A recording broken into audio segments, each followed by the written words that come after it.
السلام علیکم ورحمۃ اللہ وبرکاتہ نحمدہ ونصلی ونسلم علی رسولہ الکریم اما بعد۔ دل انتہائی پریشان ہے، دکھی ہے، غمگین ہے۔ پاکستان کے اندر آئے روز کوئی نہ کوئی بدماش رسول اللہ صلی اللہ علیہ وسلم کی گستاخی کر دیتا ہے، کوئی رب العالمین کی گستاخی کر دیتا ہے،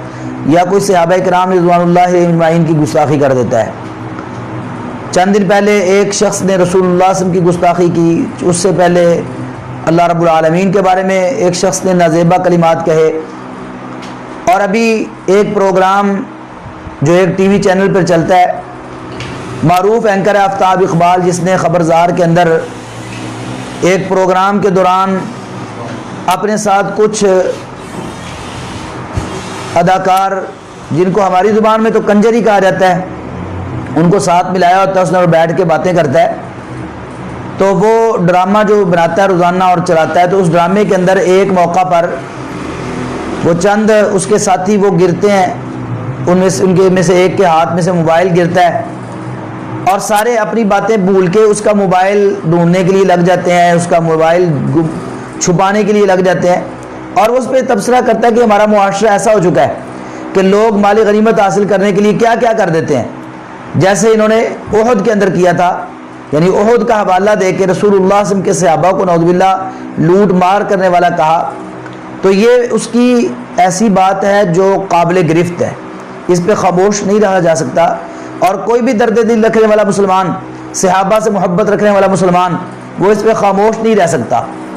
اور ہر مسلمان کا دل دکھی ہے۔ اس کو کسی نے بتایا ہی نہیں کہ احد کے اندر منظر کیا تھا، شاید اس نے وہ عمران خان صاحب کی تقریر سے اندازہ لگایا کہ مسلمان انہوں نے بھی کہا تھا نا لوٹ مار کر رہے تھے، تو انہوں نے بھی سمجھا کہ شاید وہاں پر کوئی لوٹ مار ہو رہی تھی، کوئی لوٹ مار نہیں ہو رہی تھی۔ وہ 50 صحابہ کرام رضوان اللہ علیہم اجمعین جن کو رسول اللہ صلی اللہ علیہ وسلم نے وہاں پر درے پہ کھڑا کیا تھا کہ آپ نے یہاں پہ رہنا ہے، ان سے ایک اجتہادی معاملہ تھا، انہوں نے سمجھا کہ اب جنگ ختم ہو گئی ہے، درے پہ کھڑے ہونے کا کیا فائدہ ہے، تو انہوں نے جا کے مسلمانوں کے ساتھ مل کے مال غنیمت اکٹھا کرنا شروع کر دیا۔ اور اسلام کے اندر مال غنیمت اکٹھا کرنے والے کا مال نہیں ہوتا، یہ کوئی لوٹ مار نہیں ہے، جس نے لوٹ لیا اس کا ہو گیا۔ اسلام نے ہمیں یہ درس دیا کہ الانفال للہ والرسول، کہ مال غنیمت تو اللہ کا ہے اور اس کے رسول کا ہے،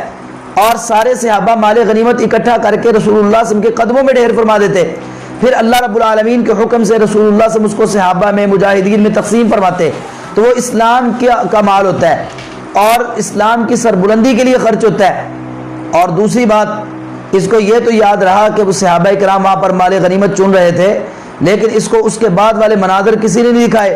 وہ منظر کہ جب رسول اللہ صلی اللہ علیہ وسلم پر کافر تیر برسا رہے تھے، جب آپ کے اوپر وہ نیزے لے کے حملہ آور تھے، تو انہی صحابہ کرام رضوان اللہ علیہ اجمعین نے آپ کا دفاع کیا۔ مجھے یاد آتا ہے سعد بن ابی وقاص رضی اللہ تعالیٰ کا وہ عمدہ اور عظیم ترین کردار کہ آپ اپنا سینہ سپر ہو کے رسول اللہ صلی اللہ علیہ وسلم کے سامنے کھڑے ہو گئے، جو بھی کافر تیر مارتا، تلوار مارتا، کوئی نیزہ پھینکتا، تو وہ اپنے سینے پر اس کو سہتے۔ آپ ذرا اٹھائیے تاریخ کی کتابیں، سیرت کی کتابیں، جو کافر تیر برساتے، سعد بن ابی وقاص رضی اللہ تعالیٰ وہی تیر پکڑ کے واپس کافروں کو مارتے، اور آپ کی یہ جان بازی دیکھ کے رسول اللہ صلی اللہ علیہ وسلم نے کہا سعد تیر چلا، اور بہت بڑے خوبصورت الفاظ کہے رسول اللہ صلی اللہ علیہ وسلم نے، تجھے یہ لوٹ مار کرنے والے نظر آتے ہیں آفتاب اقبال بدبخت، میں تجھے بتلانا چاہتا ہوں، تجھے پیغام دینا چاہتا ہوں، پوری امت مسلمہ کی طرف سے، پوری پاکستانی قوم کی طرف سے تجھے پیغام دینا چاہتا ہوں۔ یہ وہ کردار ہے، اللہ کے رسول صلی اللہ علیہ وسلم نے فرمایا سعد تجھ پر میرے ماں باپ قربان ہو۔ اللہ اکبر، اتنے بڑے بڑے الفاظ ایسے نہیں بولے جاتے۔ رسول اللہ صلی اللہ علیہ وسلم کے والدین کے بارے میں آپ نے فرمایا کہ سعد تجھ پر میرے ماں باپ قربان ہو۔ یہ تو میں نے ایک مثال دی ایک مرد کی، میں تجھے عورتوں کی مثالیں پیش کرتا ہوں۔ ام عمارہ رضی اللہ تعالیٰ عنہ جب زخمیوں کو پانی پلا رہی تھیں، اور جس وقت انہوں نے دیکھا کہ کافر مسلمانوں پر اور خصوصاً رسول اللہ صلی اللہ علیہ وسلم پر حملہ آور ہو چکے ہیں اور ٹوٹ پڑے ہیں، ام عمارہ رضی اللہ تعالیٰ عنہ نے مشکیزے کو پھینکا، مشک کو پھینک کے خنجر ہاتھ میں لیا، رسول اللہ صلی اللہ علیہ وسلم کے سامنے آ کے کھڑی ہو گئی، اور جو تیر تلوار رسول اللہ صلی اللہ علیہ وسلم کی طرف اڑتا یہ اس کو اپنے اوپر برداشت کرتی، رسول اللہ صلی اللہ علیہ وسلم کا دفاع کرتی۔ اٹھا تاریخ کی کتابیں اور سیرت کی کتابیں، سر اور گردن کے اوپر 17 زخم لگے تھے جناب ام عمارہ رضی اللہ تعالیٰ کے رسول اللہ صلی اللہ علیہ وسلم کا دفاع کرتے ہوئے۔ تجھے یہ دفاع کرتے ہوئے لوگ نظر کیوں نہیں آئے؟ تو آج کے اس گندے معاشرے میں جن کی تربیت درست نہیں ہے، اور جو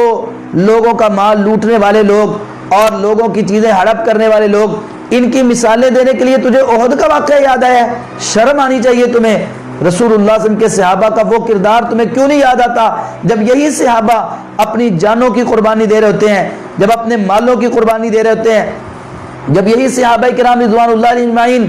انصار صحابہ پہ اپنے گھر لٹا رہے تھے، اپنے اموال لٹا رہے تھے، اپنی ہر چیز لٹا رہے تھے، اپنی دکانیں، کاروبار، اپنے باغات لٹا رہے تھے، تجھے وہ منظر کیوں نہیں یاد آتے؟ تجھے صحابہ کرام کے وہ منظر یاد کیوں نہیں آتے جب ایک زخمی کرا رہا ہوتا ہے اور پانی مانگتا ہے، جب ساقی پانی پلانے کے لیے آگے بڑھتا ہے تو دوسرے زخمی کی جب پانی کی آواز آتی ہے تو وہ اپنے ہاتھوں میں پکڑے ہوئے کٹورے کو واپس کر کے دوسرے زخمی کے لیے پانی بھیج دیتا ہے۔ ہو سکتا ہے اس کو مجھ سے زیادہ ضرورت ہو، لیکن